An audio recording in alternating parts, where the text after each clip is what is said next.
Good morning, children. Children, today I am going to take social for 8th class, lesson 24, that is disaster management. So, what to do after tsunami? Continue using a radio or television for updates, emergency information. The tsunami may have damaged roads, bridges, or other places that may be unsafe. So check yourself for injuries and get first aid if necessary before helping injured or trapped persons. If someone needs to be rescued, call professionals with the right equipment to help. Many people might get killed or injured while trying to rescue others in flooded areas. Help people who require special assistance, infants, elderly people, those without transportation, large families who may need additional help in an emergency situation, people with disabilities. And next, avoid disastrous areas. Your presence might hamper rescue and other emergency operations and put you at further risk from the residual effects of floods, such as contaminated water, crumbled roads, landslides, mud flows, and other hazards. Use the telephone only for emergency calls. Telephone lines are frequently overwhelmed in disaster situations. They need to be cleared for emergency calls to get through. So stay out of building if water remains around it. Tsunami water like flood water can undermine foundations, causing building to sink, floors to crack or walls to collapse. And then when re-entering building or homes, be careful. Tsunami-driven flood water may have damaged buildings where you least expect it. Carefully watch every step you take. So wear long pants or long sleeve shirts and sturdy shoes. The most common injury following a disaster is cut feet. Use battery powered lanterns or flashlights when examining buildings.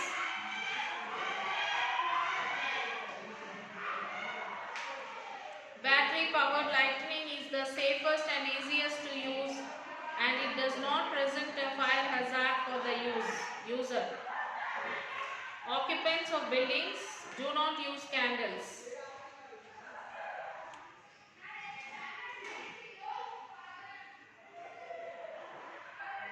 Examine walls, floors, doors, staircases and windows to make sure that the building is not in danger of collapsing. Inspect foundation for cracks or other damages. Cracks and damages to a foundation can render a building uninhabitable. So look for fire hazards. There may be broken or leaking gas lines, flooded electrical circuits, or submerged furnace or electrical appliances. Flammable or explosive materials may have come from upstream. Fire is the most frequent hazard following floods. So watch out for wild animals, especially poisonous snakes that may have come into buildings with the water. Use a stick to poke through debris, and the tsunami flood water flushes snakes and animals out of their homes. Then watch for loose plaster, drywall and ceilings that could fall. Open the windows and doors to help dry the buildings. Shovel out mud before it solidifies. And next we'll talk about the drought. Drought is basically a disaster situation caused by lack of rainfall. If there is no rainfall, obviously the area will be affected by drought. The deficiency in rainfall is defined as meteorological drought.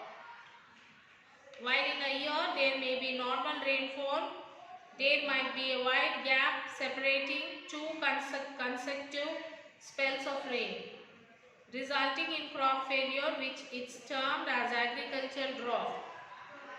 Thus, the quantum as well as the distribution of rainfall are important. Excess or deficient rainfall is determined by the percent variation from the average rainfall, that is from 70 to 100 years, as follows. Excess plus 20% or more of the average rainfall. Normal plus 19% to minus 19% of the average rainfall. Deficient minus 20% to minus 59% of the average rainfall. And scanty is minus 60% or less of the average rainfall. So certain regions, due to their geographical location, are more likely to receive less rainfall. These are called drought prone areas. For example, in Rayalaseema region of Andhra Pradesh and some areas in Telangana state, the probability of drought occurrence is twice in every 5 years. Impact of drought. There is a sequential impact of drought, scarcity of drinking water, fall in water table, and decline in crop average, fall in employment in the agriculture sector due to slowing down of agricultural activity, fall in purchasing power of those engaged in agriculture, scarcity of food grains, scarcity of fodder, loss of cattle life, malnutrition especially among children, ill health and spread of disease like diarrhea, dysentery or cholera, and ophthalmia caused by starvation, distress, sale and mortgage of land, jewelry and personal property, migration of people in search of employment. So how to cope with drought? Unlike sudden disasters, drought being slow onset disaster gives us ample time for preparedness, response and mitigation. Monitoring and early warning enables timely action by decision makers at all levels. In areas that are normally affected by drought, government, non-governmental organizations, that is NGOs, local officials and other key players have taken the initiative to bring in awareness on water conservation strategies, etc. Rainwater harvesting. In urban areas, all the water should be harvested as it falls over roofs of houses. The easiest thing is to divert it into soak pits for recharging of groundwater. The rainwater may also be stored in some tanks which are built for this purpose. In certain places with simple filtering, rainwater can be the best source of drinking water. So watershed development. The government is implementing integrated watershed management program IWMP in drought prone areas to reduce the impact of droughts. The main objective is to strengthen the community and enable them to plan for poor utilization of natural resources. Land use based on its capability helps in optimum use of land and water and can prevent misuse. The main activities include harvesting rainwater in the fields, afforestation, promotion of crops, trees that require less water and alternative livelihoods. So are you a water saver or spender? Find out whether you are a water saver or spender. Do you save water or you spend water? With the help of the following questionnaires, check how much water you can save and whether you are a water hero or villain. So this is the table below given.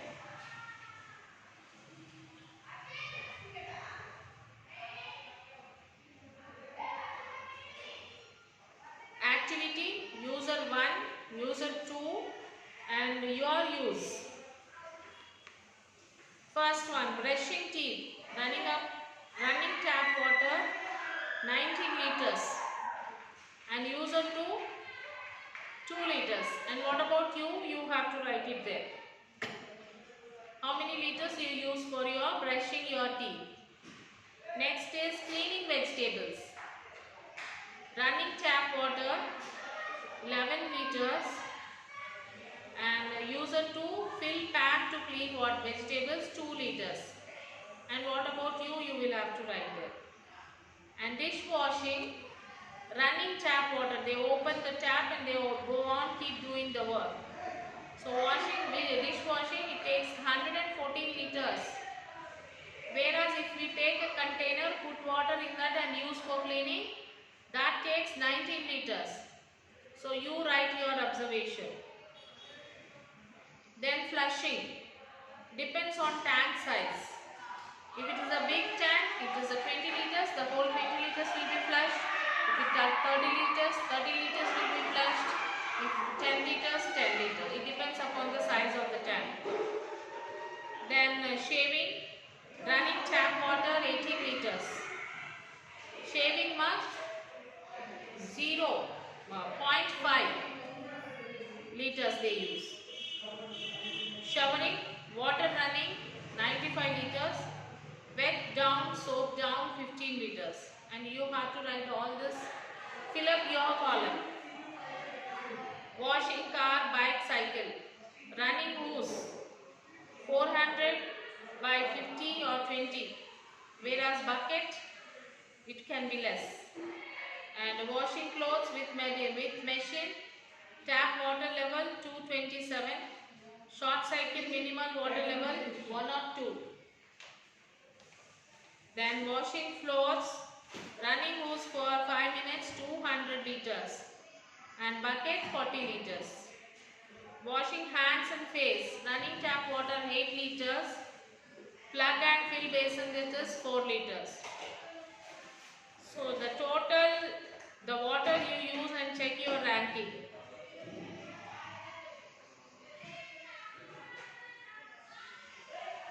So this is what about the lesson. So read out the lesson, children.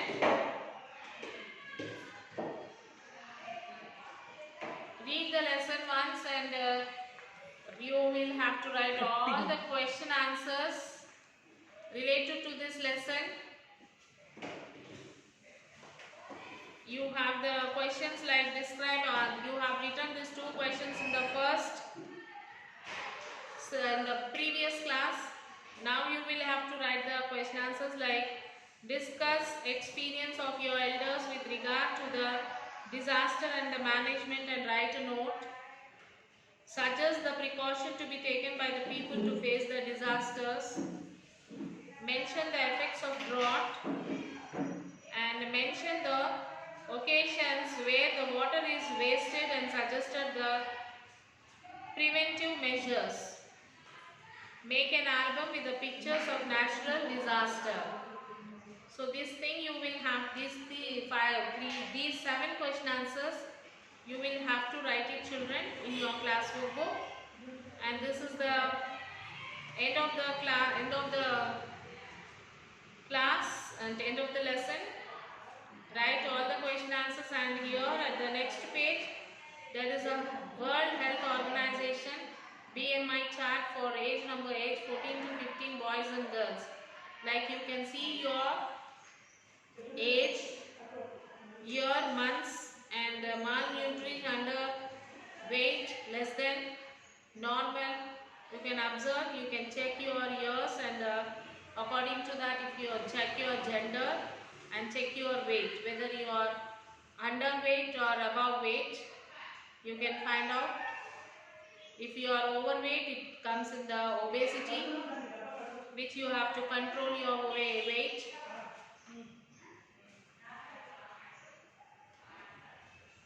So this is what about the lesson, children. You will have to write all the question answers. Let us discuss 1 or 2 question answers in this.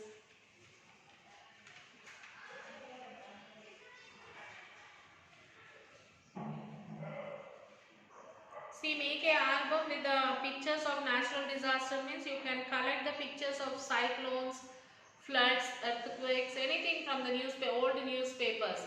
You can take that cutout and paste it in your book.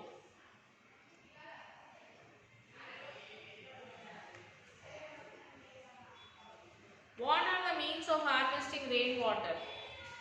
The rainwater can be harvested as it falls over roofs of houses. It should be diverted into a soak pit for recharging of groundwater.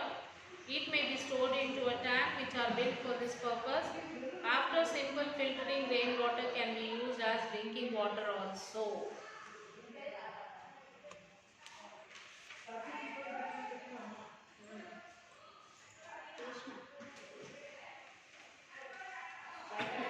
You have one word answers like what, which language does the tsunami belong to?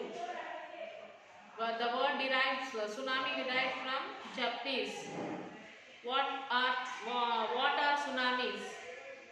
They are the huge waves generated by earthquakes and volcanic eruptions underwater. What does happen when tsunami waves enter shallow water? They may rise to several feet. What is the height of tsunami wave? It is about tens of feet. What is the duration of tsunami? It may continue for many hours after major earthquake. And which part of India are frequently affected by cyclones? The east and the southeast part of India are frequently affected by cyclones. How many types of disasters are there? What are they? There are two types of disasters. They are slow onset disaster, rapid onset disaster. Name some of the natural disasters. Or earthquakes, cyclones, floods, droughts, tsunami, landslides and volcanoes. Give example of human induced disasters. Bhopal gas tragedy in 1984, Uphaar cinema fire in Delhi in 1997, Rajdhani Express train derailment in 2002, and Kumbakonam school fire tragedy in 2003. Then what is disaster management and what do you know about tsunami? Disaster management covers the range of activities designed to maintain control over disasters, emergency situations, and to provide a framework for helping people to avoid, reduce the effects or recover from impact of disaster. What do you know about tsunami? Tsunamis are huge waves generated by earthquakes, volcanic eruptions or underwater landslides which devastate coastal communities. What is drought? Drought is basically a disaster situation caused by lack of rainfall. What is meant by meteorological drought? The deficiency in rainfall is defined as meteorological drought. What is agricultural drought? And name some of the rapid onset disasters. Earthquakes, cyclones and flash floods. So these are the question answers, children. Write all the question answers, read the lesson.